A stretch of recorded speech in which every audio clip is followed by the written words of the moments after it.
በኃያል መንፈስ የተወጋይ እኛ የወንጌል አማኞች ሕያዋን ነን እኛ ሕያዋን ስላለን ኢትዮጵያ ሀገራችን አልሞተችም ወደፊትም አትሞትም ኢየሱስ ሕያው ነው እኛም ሕያዋን ነን የሁሉ ግፍ ተሸክሞ የተቀመጠ አዲስ አበባ ሕዝብ ቴዲን ጫፉን ቢነካው እርግጠኛ ነኝ ሁሉ ከተማዋን ነው በአንድ ጊዜ የሚያጠፋው ይነሳል የአዲስ አበባ ሕዝብ እኔ በዚህ አምናለሁ ገብቷል ለቴዲ ያለው ፍቅር ይታወቃል ወጣቱ ያለው ፍቅር ይታወቃል እዚህ ጋር አንድ ነገር ልጠይቅህ እሱ ጋር ያሉትን ሰዎች በማስፈራራት አሁን ለምሳሌ ታስራለች እህታችን ምክትል ማናጀሯ እንዲሁም በጣም የቅርብ ወዳጁ ታስሯል እነሱም በማስፈራራት ቴዲ ድምጽ እንዳይሆን ወይም ደግሞ ቴዲ ይሄን ነገር እንዳያረግ በጣም ጫና ማድረግ አይቻልም ወይ አያረጉም ወይ ያ ማለት እኮ በተዘዋዋሪ የአዲስ አበባ ሕዝብ ምንም አይነት ድምጽ እንዳያመጣ ለማድረግ የሚደረግ ነገር ነው ተግባባን በዚህ ላይ ምንድን ነው የምትለው እኮ እሱን ነው አሁን እኮ ይሄ ቴዲን ዙሪያው ያሉ ሰዎችን መንካት እኮ ነገ እኮ ቴዲ ላይ ነው አሁን ቴስት እያደረገ ነው ስለዚህ እሱ እስኪነካ ለምን ሰው ይጠብቃል ሰው መጠበቅ የለበትም አንደኛው እኮ ነው አሁን እኮ የሆነ አንተ ስራ እየሰራ እኮ ነው አሁን በይኸውልህ ሶሻል ሚዲያ እኛ በተለይ ውጭ ያለነው ሰዎች ኢትዮጵያን የምንወድ ሰዎች የአዲስ አበባ ልጆች የኢትዮጵያ ልጆች እውነተኛ የኢትዮጵያን ባንዲራ የእስክንድር ነጋ ፎቶን አድርገህ አቃጥለህ ደሞ ቴዲ ዘፈን ሲያወጣ ባንዲራ ለብሰህ የምታለቅስ አስመሳይ ሳትሆን እውነተኛ ሀገር የምትወድ ኢትዮጵያዊ ምንድነው ማድረግ ያለብህ አየህ ለሰው ልጆች መብት ሁሉ የምትቆረቆር ኢትዮጵያ ሁሉ አንድ ነች ብለህ የምታስብ ኢትዮጵያዊ ማድረግ ያለብህ ዛሬ ድምጽ ነው መሆን ያለብህ ቴዲ እንዳይነካ በየፌስቡክ በየቲክታክ በየዩቲዩብ ላይ ትልቅ ድምጽ አብዮት ማስነሳት አለብህ ቴዲ ላይ እንዳይደርስ እንጂ አሁን ቴዲ ቤት እንደሄዱ ነው የሰማሁት ቅድም ዘሀበሻ የሰማሁት ነበር ቴዲ ቤት ሄደው ቴዲ አልከፍትም ብሏቸዋል ከምሽቱ 6 ሰዓት ነው ከምሽቱ ምናምን ሄደው በር እንዳንኳኩ 6 ፌደራሎች እንደሄዱ ገብቷል ቴዲ አሁን አልከፍትላችሁም ህገ ወጥ ናችሁ ብሎ መልሷቸዋል ገብቷል አባባሌ እንግዲህ ይሄ ኢንቲሚዴሽን ነው ገብቷል ነገ ከነጎዲያ በር ሰብረው ሊገቡ ይችላሉ ቴዲን ለማሰርም እየተካሄደ ነው ያለውና የኢትዮጵያ ህዝብ ሰልፍ መውጣትም ካለበት ለቴዲ አሁን እኮ ሁሉም ሰው ጨፈረ በቴዲ ዘፈን ደነሰ ደስ አለው አይደል ኢትዮጵያዊነትን በተግባር አሳይ ኦርጋናይዙን ዲሲ ያለ ኢትዮጵያዊ ምን እንደምትሰራው ባንዲራ ለብሰ ኢትዮጵያኖች ቀን ሲመጣ ምናምን ኢትዮጵያ ሳከር ቶርናመንት መሄድ ሳይሆን ይሄ ልጅ ለኢትዮጵያ ህዝብ ድምጽ የሆነ ነው ለኢትዮጵያ ህዝብ የኖረ ነው ዛሬ ተሰብስበ ዲሲ ስቴት ዲፓርትመንት ኦፍ ስቴት ሂድና ወይንም ሆምላንድ ሴኩሪቲ ማን ነው ስቴት ዲፓርትመንት ሂድና ለቴዲ ሰልፍ አዘጋጅ ነው በቴዲ አፍሮ ጉዳዮች ላይ ምንም አይነት ቪዲዮ ላለመስራት ወስኜ ነበር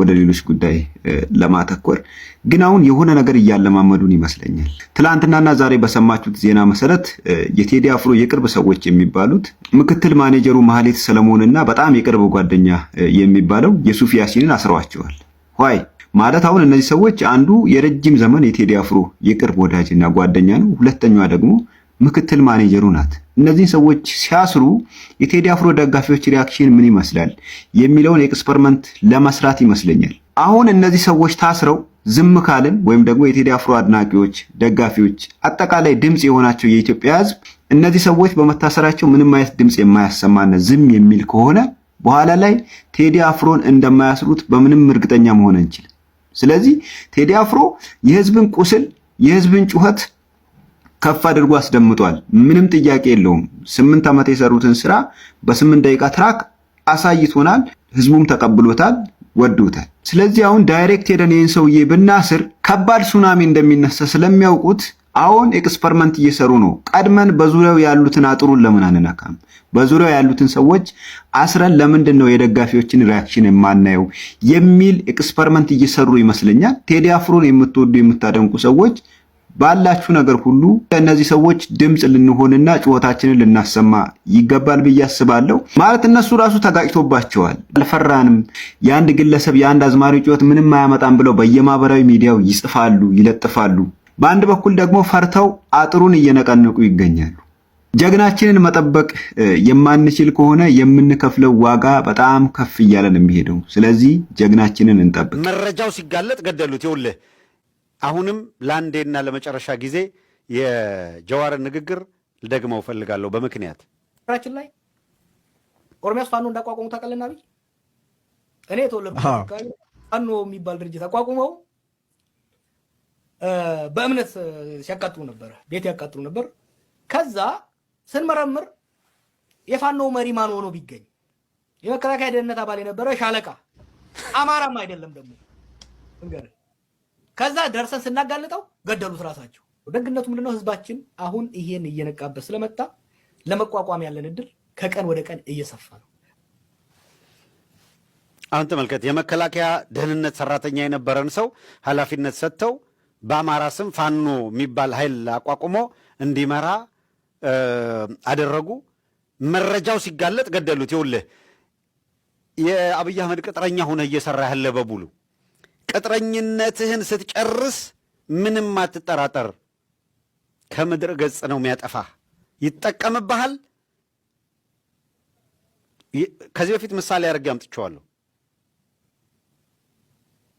የታኘከ ሸንኮራ አገዳ አይዋጥም። ሸንኮራ ታኝካለህ፣ ጣሙ እስከሚያልቅ ትመጠዋለህ፣ ከዛ ትጥለዋለህ። እንደ እንጀራ አላምጠው ወደ ሆድ አታመጣውም። እንደ ሌላ ምግብ ወደ ሆድ አይገባም። ካላመጥክ በኋላ ትጥለዋለህ። እያላመጠ የጣላቸው አብይ አህመድ እያላመጠ የጣላቸው ብዙዎች ናቸው። አላምጦ የጣላቸው ጊዜ መጥቶ ቀን መጥቶ ይኸው ስራ በየቀኑ ትላንትና የጮህንበትን ትላንት ያለውን እውነት ዛሬ አብዛኛው የሚረዳበት ጊዜ። አዎንታ በርሲሳና ሃኒ ባጀር የሚባለው እንስሳ ምን እንደሚያመሳሰላችሁ ታውቃላችሁ? አዎንታ በርሲሳ ፕሮፋይል ፒክቸሩ የዚህ እንስሳ ነው፣ የሃኒ ባጀር የሚባለው እንስሳ እና ያንንም ዝም ብሎ አይደለም ያደረገው፣ በጣም ከራሱ ጋር ስለሚመሳሰል ነው እንስሳ።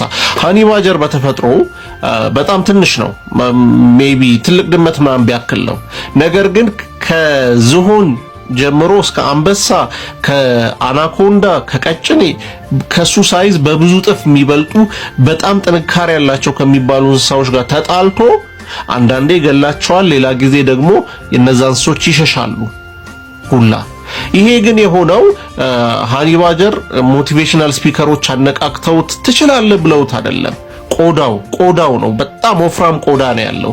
ያንን ቆዳ አንበሶች ራሱ በጥርሳቸው ፒርስ ማድረግ መብሳት አይችሉም፣ ከቆዳው ጥንካሬ የተነሳ ማለት ነውና አንደኛ ያንን በየቦታው የሄደ ከየትኛው እንስሳ ጋር እየተጣላ ምንም እንኳን ሳይዙ ትንሽ ቢሆንም እንዲያሸንፍ የሚያደርገው የቆዳው ጥንካሬ ነው። በዛው መጠንም አዎንታ በርሲሳም እንደምታዩት ምንም ስልጣን የሌለው ሰውዬ ነው።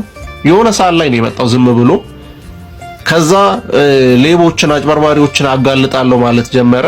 እንደነዚህ አይነት ሰዎች ደግሞ በጣም ገንዘብና ኃይል ያላቸው ሰዎች ናቸው። እነዛን ሰዎች ተቋቁሞ አሁን ያለበት ደረጃ የደረሰው በሰውኛ ወፍራም ቆዳ ስላለው ነው። ሌሎች የማይችሉትን ስድብ፣ ሌሎች የማይችሉትን ዛቻና ማስፈራሪያ እንዲሁ ስላለፈ ነው፣ ችሎ ስላለፈ ነውና ሃኒ ባጀርም እንደዛው ነው። ወፍራም ቆዳው ምንድነው ከማይገፉ ግርግዳ ከሚባሉ አይነት እንስሶች ጋር ሄዶ እንዲላተም ያደርገዋል፣ ከዛም እንዲያሸንፍ ያደርገዋል። እዚህ ጋር የምታዩት አዎንታ በርሲሳም በይሄ ዛቻ፣ ማስፈራሪያ፣ ስም ማጥፋት ምንም ስለማይመስለው ዝም ብሎ ስለሚያልፍ አሁን ያለበት ደረጃ ደርሷልና የአዎንታ በርሲሳ ፕሮፋይል ፒክቸር ጀርባ ያለው ስቶሪ ይሄ ይመስለኛል። እና ደግሞ ትክክለኛም እንስሳ ነው የመረጠው፣ ደግሞ በደንብ ከራሱ ጋር የሚመሳሰል። አድርሱለት፣ ሜንሽን አድርጉት እስኪ እዚህ ቪዲዮ ላይ። ምናልባት ስህተት ሊሆን ይችላል እንግዲህ እስቲ አይቶ እንትን ይባል።